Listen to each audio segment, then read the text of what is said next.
যা তুই নিচে গিয়ে আমার জন্য সোনা নিয়ে আয়। হাই আল্লাহ, আমি এখন সোনা কোথায় পাবো? চলো এখানে ঘুরে দেখি। আরে আমি তো সোনা পেলাম, চলো এখন উপরে যাই। আরে বা এত বড় সোনা, যা তুই নিচে গিয়ে আমার জন্য আরো সোনা নিয়ে আয়। আরে এই মেয়েটা এত লোভী কেন? চলো এখানে ঘুরে দেখি। এ কি, এখন তো এক টুকরো রূপো পেলাম, চলো এটা নেই উপরে যাই। আরে পাগল, তুই এটা কি এনেছিস? এটা আমি নেব না। আরে সুইটি, এই দেখো আমার কাছে ডায়মন্ড আছে, চলো আমার সাথে।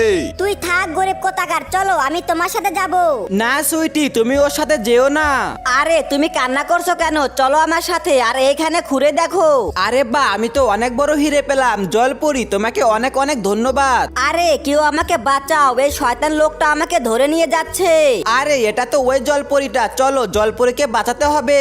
না, আমাকে 2টা ডায়মন্ড দিতে হবে, তাহলে জলপরীকে ছাড়বো। বন্ধুরা, এখন তোমরা জলপরীকে বাঁচাতে পারো লাইক আর সাবস্ক্রাইব করে দিয়ে। যা লোভী মেয়ে, তোকে বিক্রি করে দিয়ে জলপরীকে বাঁচাবো।